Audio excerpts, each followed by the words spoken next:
10 दिन पहले एक पैरासिटामोल पॉइजनिंग लिवर टॉक्सिसिटी के साथ एक बच्चा एडमिट हुआ था। 2 साल का बच्चा डॉक्टर साहब के पास गया, उन्होंने दवाई दी पैरासिटामोल सस्पेंशन 5 ml भाई जब बुखार होगा तब दे देना।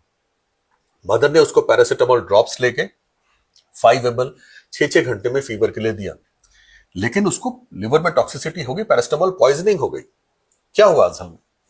डॉक्टर के प्रिस्क्रिप्शन में लिखा हुआ था पैरासिटामोल सस्पेंशन 120 मिलीग्राम पर 5 ml एसओएस। जो पैरासिटामोल ड्रॉप्स मदर ने खरीदी वो पैरासिटामोल ड्रॉप्स थी जिसमें 1 ml में 100 मिलीग्राम था, यानी 5 ml में 500 मिलीग्राम ओवरडोज हो गया। तो ये प्रॉब्लम होती है। कई बार लोगों को यह नहीं पता होता कि सस्पेंशन क्या है, सिरप क्या है, ड्रॉप्स क्या है। बहुत सारे लोग दुकान में जाते हैं, भाई वो पैरासिटामोल की दवाई दे देना बच्चे के लिए, कौन सी चाहिए, वो drops syrup, they don't know the difference. तो अगर वो कोई पढ़ा लिखा बंदा नहीं है, वहां पे कोई सेल्समैन नहीं बैठा हुआ, वो ऐसे ही कोई उठा के दे देगा। बहुत ज्यादा ध्यान रखना है जब भी आप इवन पैरासिटामोल की दवाई लेने जाओ तो डॉक्टर की प्रिस्क्रिप्शन जरूर दिखानी है फार्मासिस्ट को। उसको पढ़ के पता लगेगा कि कौन सी कंसंट्रेशन की चाहिए। मैं आपको कंसंट्रेशंस बताता हूँ। एक तो आता है Crocin paracetamol drops. Paracetamol drops में 1 ml में 100 मिलीग्राम होता है, यानी 5 ml में 500 mg।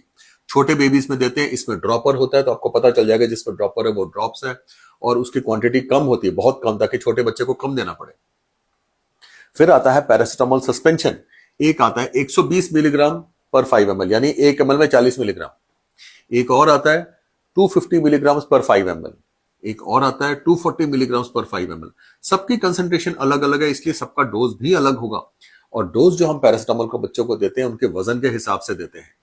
अगर किसी बच्चे को ज्यादा मात्रा में पैरासिटामोल चला गया, जैसे मान लीजिए अगर किसी 10 किलो के बच्चे को अगर आपने 4 गोली 500 मिलीग्राम की दे दी, वो उसके लिवर टॉक्सिसिटी कर सकता है, कभी कभी लिवर फेलियर भी हो सकता है। सो पैरासिटामोल ज्यादा मात्रा में चले जाने से पॉइजनिंग हो जाती है वो।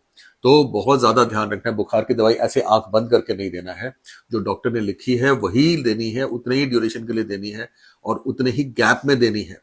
तो दवाई खरीदते समय बॉटल को ध्यान से देखिए, जो प्रिस्क्रिप्शन में लिखा है ये वही बॉटल है कि नहीं, वही कॉम्पोजिशन है कि नहीं।